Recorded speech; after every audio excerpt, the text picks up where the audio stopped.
협상 안에 또 다른 협상, 딜 안에 또 다른 인스펙션을 하러 바이어가 갔을 때 고쳐주기로 한 게 안 고쳐져 있는 경우가 있을 거 아닙니까?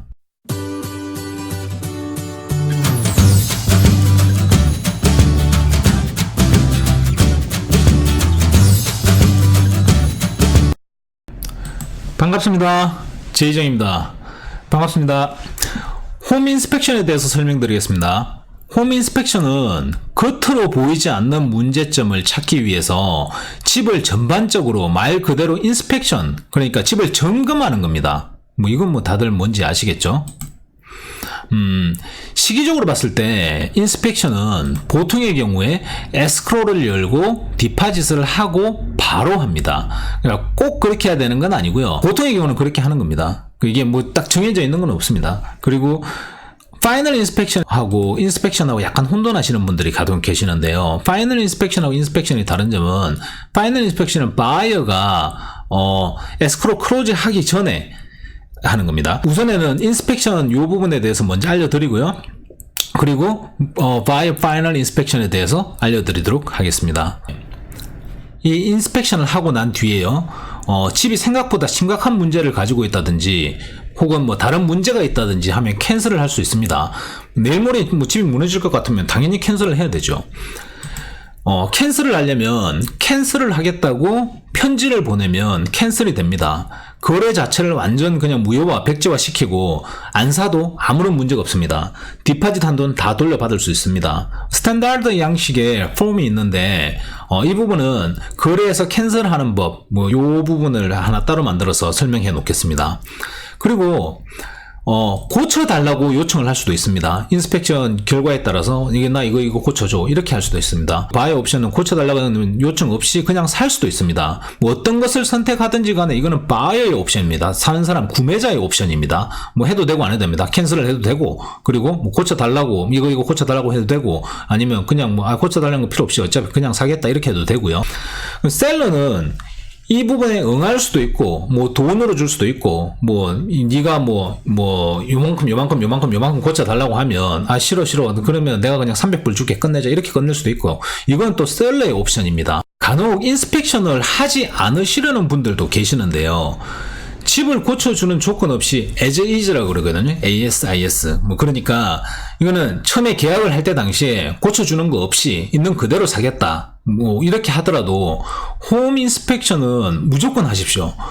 문제가 나오면 고쳐주는 조건을 애시당초 달고 계약을 했든지, 아니면 문제가 나오더라도 안 고쳐주는 조건을 달고 계약을 했든지 10중 8구는 어느 정도는 협상이 가능합니다. 안 고쳐주기로 하더라도 이런저런 이유 돼가지고 이렇게 좀 더 받아내고 좀 더 고쳐주고 이렇게 하는 부분은 어지간한 경우는 다 가능하다고 보시면 됩니다. 그리고 설사 그걸 안 해주더라도 있지 않습니까? 고쳐주는 걸 아무것도 안 해주더라도 내가 지금 살 집에 어떤 문제가 있는지 알아가지고 나쁠 것도 하나도 없잖아요. 그죠? 그리고 인스펙터, 그러니까 인스펙션을 하는 사람은 에이전트의 소개를 통해서 할 수도 있고, 아니면 인터넷 같은 데서 찾아서 할 수도 있습니다.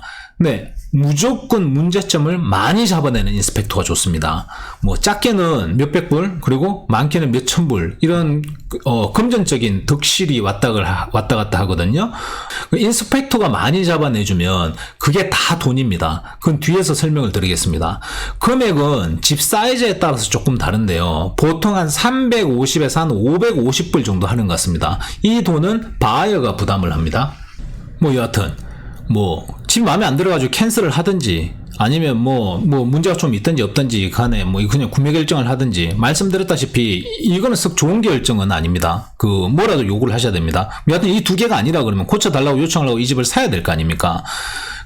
캔슬을 하지 않고 이 집을 그대로 사겠다고 하면 일단 인스펙션 리포트를 리뷰를 해야 됩니다.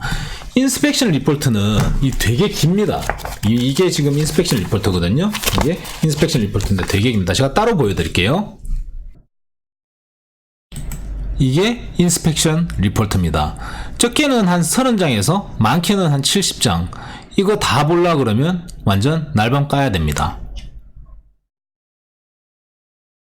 보통의 경우에 이 많은 인스펙션 리포트에 2장에서 5장 정도? 뭐 적은 집은 1장 있을 수도 있고요. 많은 집은 10장도 있을 수 있습니다. 근데 보통 2장에서 한 5장 정도 되는 것 같아요. 썸머리 파트가 있습니다. 이게 지금 리포트 썸머리라고 썸머리 파트거든. 인스펙션 리포트 안에 실제로 인스펙션 한 리포트입니다. 이거를 우선 보시고요. 여기 보시면 뭐 페이지 몇에 아이템 몇에 뭐 이런 부분 고장났고 뭐 그 로케이션이 어디에 있고 그리고 이런 부분이 이렇게 고장났다 이렇게 나와 있는 파트들이 쭉 있어요. 그럼 뭐 10개면 10개, 20개면 20개. 요거를 먼저 한번 싹 보시고요. 그러면 여기에 보시면 페이지 몇 번에 아이템 몇 번 이렇게 나와 있잖아요. 가서 예를 들어 가지고 페이지 11번에 아이템 1번. 그러면 페이지 11번에 페이지 7, 8, 9, 10 11번에 뭐 페이지 11번에 뭐 그 아이템 1번 이러면 여기에 이 부분에 대해서 좀 디테일하게 상세하게 뭐가 문제인지 요렇게 뭐 요런 식으로 이렇게 해가지고 적혀놓고 사진도 다 그대로 나오고요. 뭐 써져 있는 거는 거의 그대로 와 있어요. 나오고 이렇게 됩니다. 이렇게 있습니다. 그러면 이거를 한번 보고요. 그리고 리퀘스트 리페어를 만들어서 보냅니다. 고쳐달라는 거죠. 셀러한테 야 이거 고쳐줘. 이런 문제가 있으니까 이 집 내가 사기 전에 네가 고쳐줘 이렇게 보냅니다. Request for Recare라는 요렇게 생긴 폼을 작성해서 보냅니다. 여기에서 뭘 고쳐달라 뭐 이렇게 쓰는 거고요. 요거는 뭐 터마이트 뭐 인스펙션 셀렉 한 거죠. 터마이트 인스펙션 한 부분 고쳐달라 이렇게 해가지고 뭐 여하튼 고쳐달라고 보내는 겁니다. 이 폼을 만들어 셀러한테 보냅니다. 이거는 이렇게 이런 부분에 이만큼의 문제가 나왔으니 이 부분을 고쳐줘 이렇게 말로 묻는 게 아니라 서류로 물어보는 겁니다. 셀러는 셀러의 옵션이 있습니다. 셀러가 여기에 마크해서 보내면 다 고쳐주겠다는 거고요. 뭐 셀러 어그리 뭐 어쩌고 이렇게 돼 있잖아요. 그리고 여기에 마크를 해가지고 오면 셀러 does not agree 뭐 buyer's request 이렇게 돼 있죠. 이거는 셀러가 고쳐주지 않겠다는 겁니다. 나 못 고쳐줄래. 뭐 이거 이만큼 이렇게 고쳐줄래. 아 나 못 고쳐줘. 뭐 사기 싫으면 사지 마. 이런 거고요. 그리고 이거는 보통 여기에 마크가 많이 돼가지고 와요. Seller response to buyer's request repair. 네가 물어본 부분에 대해서 내가 답을 해줄게. 네가 지금 해달라는 부분에 다 동의는 할 수 없고 다른 것으로 해주든지 뭐 내 의견을 니한테 뭐 1번, 2번, 3번 내가 요 부분만 내가 3개만 고쳐줄게. 뭐 여러 가지 의견이 있을 수 있겠죠. 그러면 셀러는 이 의견에 셀러의 의견을 써서 답이 옵니다. Seller's response는 요렇게 생겼습니다. 보시면 Seller response and buyer reply to request for repair 이렇게 돼 있죠. 그러면 여기에서 요건 요건 고쳐주고 요것만 고쳐줄게. 아니면 크레딧으로 줄게. 뭐 돈으로 얼마를 줄게. 뭐 뭐가 됐든지 간에 이 응답이 옵니다. 지금부터 보여드릴 것은 제가 최근에 실제로 했던 것입니다. 주소와 이름은 다 지우고 공개합니다. 지금 여기 칸이 좀 부족하잖아요. 그래서 C text overflow 해가지고 어덴덤 해가지고 한 개를 더 넣어요. 여기에. 그리고 어덴덤 여기에다가 막 이렇게 뭐 어쩌고 막 이렇게 해가지고 한 장 넘어가죠. 2장 이렇게 해가지고 이렇게 부분을 막 고쳐달라고 막 이렇게 씁니다. 그리고 저는 항상 보낼 때 뭐 이건 옵션입니다. 꼭 하셔도 되는 것도 되고 하셔도 되고 안 하셔도 됩니다. 제가 그렇게 한다는 겁니다. 이거 저는 보낼 때 이렇게 에스티메이트를 다 만들어 가지고 그러니까 핸디맨이나 예를 들어서 뭐 에어컨이 문제 무슨 뭐 루프의 문제라 그러면 따로따로 연락을 해가지고 저는 견적을 일단 다 만들어서 보냅니다. 대충 견적 봤을 때 2,800에서 한 3,000불 정도가 나왔습니다. 셀러 쪽에서는 이렇게 답이었습니다. 3,200불 주겠다. 3,200불 이거 줄 테니까 그냥 끝내자. 이렇게 답이 왔습니다. 그때 당시에 터마이트 인스펙션 한 부분 1,800불인가 이렇게 나왔는 거 뭐 셀러가 다 고쳐줬고 그러니까 중요한 거는 보시다시피 협상 안에 또 다른 협상, 딜 안에 또 다른 딜 이게 존재하는 게 이게 인스펙션이고 리퀘스트 리페어입니다. 단지 이 집을 점검한다는 차원을 넘어서서 이거는 금전적인 문제로 연결이 되는 거고요. 그리고 적게 보자 그러면 뭐 몇백 불이 될 수도 있는 거고요. 많게 보자면 몇천 불이 될 수도 있는 거예요. 되게 심하게 간 케이스는 28,000불까지도 가봤습니다. 그러니까 인스펙션은 꼭 하셔야 되고요. 그리고 이에 따른 뒤따르는 협상도 분명히 하셔야 되는 부분입니다. 그래서 인스펙션을 하는 부분을 단지 그냥 인스펙션을 해가지고 한다 이렇게만 생각을 하실 건 아니고요. 물론 상황에 따라서 해야 됩니다. 뭐 여러 가지 상황이 있을 수 있습니다. 뭐 셀러의 상황, 예를 들어서 뭐 이렇게 생각을 해보자고요. 셀러가 지금 당장 9월 오늘이 예를 들어서 9월 15일이라고 손치자고요. 9월 15일인데 클로징하고 난 뒤에 자기 살 집이 정해져 있는데 이 집을 팔고 돈이 나와야지 이쪽 집으로 갈 수 있는 이런 상황이 있을 거 아닙니까? 그러면 지금 돈 1, 2천 불 이게 문제가 아니라고요. 문제가 아니고 1, 2천 불 요거 그냥 주고 자기가 빨리 저쪽으로 가지고 만약 1, 2천 불 이것 때문에 바이어가 안 살래 이렇게 해버리면 자기도 저쪽 집을 못 사는 거 자기는 저쪽 집에 디파짓을 띄는 상황 이런 상황이 될 수도 있는 거잖아요. 거꾸로 바이어 입장에서 봤을 때는 무조건 지금 뭐 9월 1일까지 들어가야 된다. 애가 계약하기 전에 여기를 들어가야지 학교도 신청하고 뭐 한다 이런 상황이라고 그러면 아니 그 1, 2천 불 더 받겠다고 그걸 갖다가 모험을 하고 하지는 않을 거 아니에요. 그냥 어지간하면 그냥 쉽게 가려고 할 거 아니에요.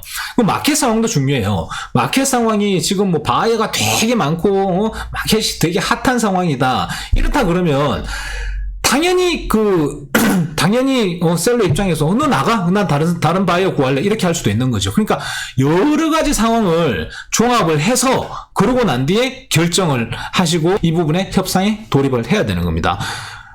명심하십시오. 그 인스펙션은 그냥 집을 점검하는 차원이 아니라 딜 안에 딜, 협상 안에 협상, 그리고 금전적인 부분이 왔다 갔다 하는 부분입니다. 아무것도 못 받더라도 해가지고 나쁠 건 뭐냐고요.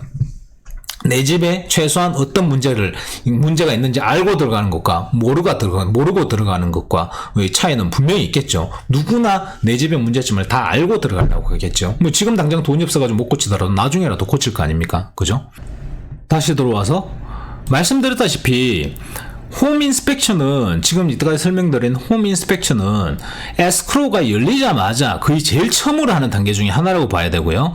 파이널 인스펙션은 클로징 하기 전에 제일 마지막 단계에서 한다고 보시면 됩니다. 일반적으로 인스펙션은 에스크로우를 오픈하고 일주일 정도 안에 합니다. 정해진 것은 없습니다. 뭐 나중에도 되고 나중에 빨리 해도 되는데 일단 뭐 빨리 하는 게 바이어 쪽으로 좀 유리합니다. 무조건. 그리고 바이어스 파이널 인스펙션은 클로징 하기 3일 전에 합니다. 만약 클로징을 10월 20일 날 한다고 가정했을 때요. 그러면 10월 15일에서 17일 정도 사이에 그 파이널 인스펙션 합니다. 이것도 정해진 건 아닙니다. 통상적으로 그냥 이렇게들 합니다. 뭐 일이 좀 편하겠죠. 아무래도 이렇게 하는 게. 파이널 인스펙션이 뭐냐면 앞에서 인스펙션 할 때 고치기로 해줬던 부분들 있지 않습니까? 이 고치기로 해준 부분에 대해서 셀러가 다 고쳐줬는지 확인하는 작업을 하는 겁니다. 그리고 계약을 하고 시작할 때와 집 컨디션이 다를 수가 있지 않습니까? 예를 들어가지고 뭐 계약을 한 게 10월 1일이면 클로징하고 이렇게 집주인이 바뀌는 날은 30일인데 보통 이 기간이 30일에서 45일 정도 에스크로우 기간이라고 하죠. 에스크로우 기간이 30일에서 45일 정도 걸리는데요. 그런 경우 종종 있습니다. 이 바이어의 파이널 인스펙션이 뭐냐면요. 앞에서 인스펙션 할 때 고치기로 했던 부분들 있지 않습니까? 이 고치기로 한 부분에 대해서 셀러가 다 고쳐줬는지 확인 작업을 하는 겁니다. 그리고 처음에 계약을 하고 시작할 때와 집 컨디션이 다를 수가 있지 않겠습니까?